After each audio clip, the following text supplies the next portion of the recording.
Hello guys, Omni here. Just a quick little video about something that was announced earlier today. You guys know I've been covering all the Arrowverse stuff leading up to the huge CW crossover event, Crisis on Infinite Earths, later this year. The Arrowverse and everything they've built there, especially leading up to this big crossover that they've got, this 5-part, 5-show, 5-hour long crossover event coming up later this year. This is the closest that DC has gotten to something on the level of the MCU, given it's on the small screen.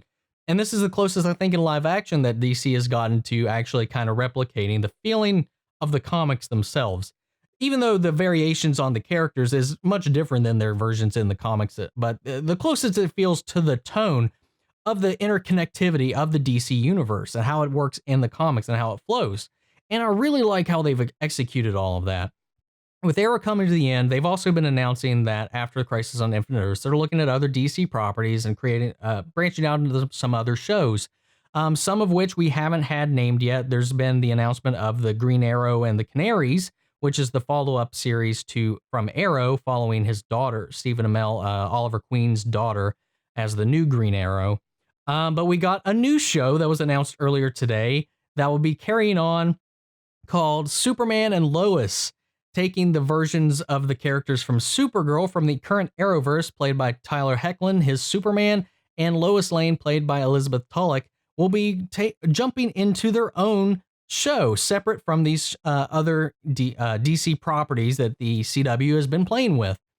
And this is something that raises a couple questions. I'm definitely interested, a lot more so than I thought I would be. I'm really curious about what they're going to do with it. They said there's not going to be any kind of a backdoor pilot where this spins off from any of the other shows. This is going to have its own standalone start, is one of the things that I was reading earlier today, which I think is very interesting, because every show up to this point, aside from Black Lightning, that's the only exception so far, since they really wanted to play it loose with that and do its own thing off away from the Arrowverse for so many years up until this first crossover. This will be the first time Black Lightning is acknowledged in the greater Arrowverse. And in the same way that kind of started on its own, even though we've seen these characters pop up in the Arrowverse before, their series will be kind of just starting up. We'll just be picking up with them from a point. As we know from the last time we saw them at the end of Elseworlds, Lois is pregnant and they're going to be having a child.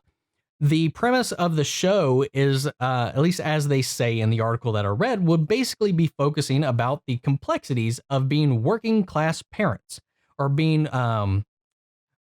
parents that also have to work while maintaining and balancing being a good parent, as well as doing and maintaining all of their other duties in today's society. So I'm really curious to see how that's going to balance and pan out. So how much Superman are we going to see in this? How much of the reporting are we going to see in this? How much of Lois versus Clark are we going to be seeing this? Is this going to be kind of a Lois and Clark reboot? Because we saw that with Dean Cain back in, what was it, the 90s, early 2000s, something like that, somewhere around that time. I can't quite remember.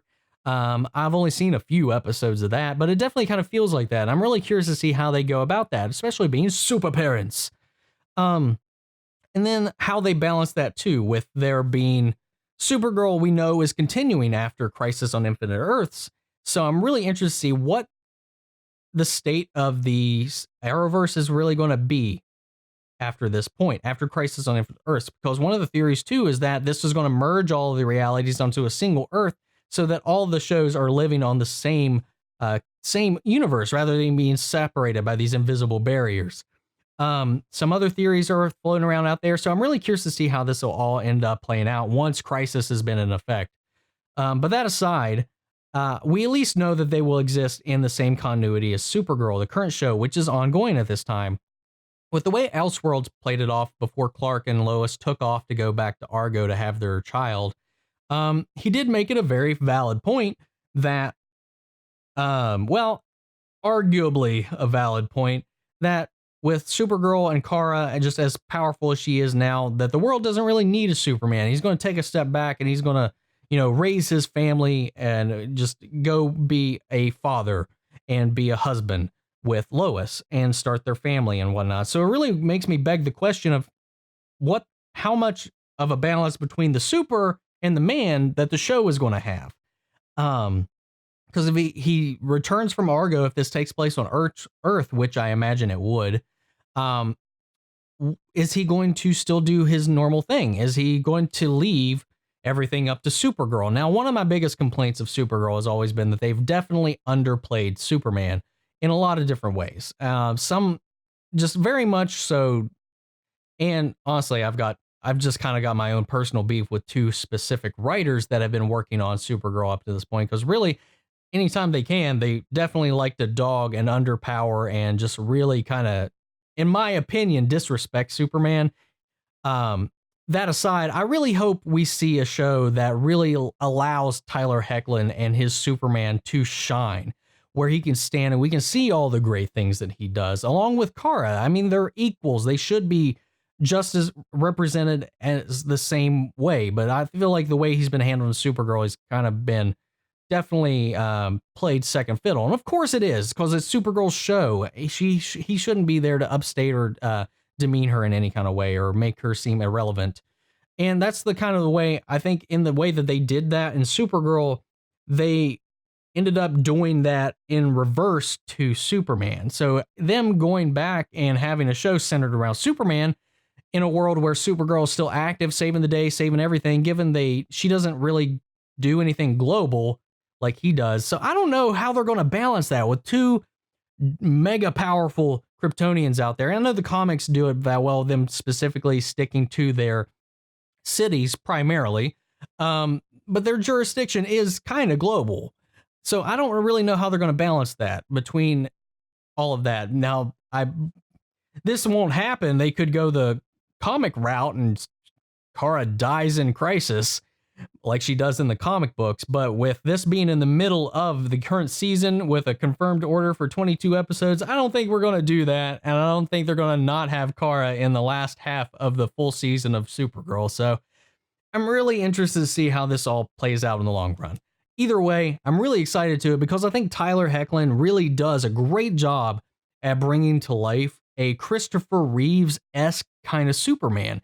His personality, even though a lot of people don't like the way he looks, the way his suit is, don't like the way that Supergirl has treated or handled him, despite all of that, I can't argue against the fact that he plays a really good Clark Kent. And I think he embodies all the values of Superman when he talks as Superman, as Clark, when he mentors Barry, when he mentors Oliver, when he shows up and mentors and shares his wisdom, because he's been doing this on his Earth much longer than any of the heroes we've seen, given we hadn't been there to see it. His experience carries on. He always has a bunch of wealth of warmth and wisdom to impart on those around him. And seeing how he continues to do that with a focus on him, I would really like to see, as well as him imparting those values onto his child, whether that be a girl, a daughter, or a son, or whatever they end up going with. As far as that's concerned in there, which I'd really like to see that dynamic. I think he's amazing as an actor. I think he's really great at embodying what the traditional values are of Superman as far as the characters we got. And that's something I'm really excited to see explored and hopefully be handled with respect and given the attention and the love that it actually deserves. And we'll see. That's my thoughts on it. I know it's a little, because I don't like to dog on any of the shows, but that was one of my biggest problems with Supergirl, is that I personally always felt like they really tried to undercut Superman just to make Kara seem more powerful or better, rather than having it be vague or undetermined or them just be equals. They really decided to draw a line in certain places and just be like, nah, fam, get down, even though without Superman is the godfather of the entire DC line, the first real comic book superhero. And, I don't know. I just really want to see the character done with justice. And like with him not, this also makes me a little more concerned that Warner Brothers doesn't have any plans with Superman on the big screen for a while, because they've always been very restrictive on a lot of their characters that they know they're going to be using in the movies than what they're doing in the shows. So I don't know. Given we're getting Bruce Wayne, we're getting a Batman in the upcoming crossover, and we know that the Batman is coming out here soon in theaters. So maybe Warner Brothers is starting to loosen those reins, giving us a Superman show with Batwoman really skirting the edge on going into the Batman mythos, and with at least knowing that there will be a Batman in the Crisis on Infinite Earths crossover event. I don't know. It really seems like they're really kind of loosening the reins on the CW and allowing them to do a lot more with their library of heroes, especially their big ones, their big hitters. So I'm really curious to see how this pans out in the long run. Um, Aside from that, that's all I got to say. What are your guys' feelings about the announcement of this show coming about? What are some things you want to see? What are some concerns that you have about it? Whether it be the castings, whether it be the concept of the show, about them being working parents, them raising a child, all of that kind of domestic aspect of it to mix in with their professional lives at the planet, and of course, Superman doing the Superman thing. So let me know your thoughts in the comments down below. We'll carry on the conversation after the video, and that is it for today, guys. Thank you all for tuning in. If you like this video, make sure to support the channel by liking, commenting, and subscribing. If you didn't like it, let me know in the comments what you didn't like. If you disagreed with me on anything, share your thoughts, comments down below. But that is it today, guys. That is it for this video. I will catch you guys in the next one. Take care, everybody.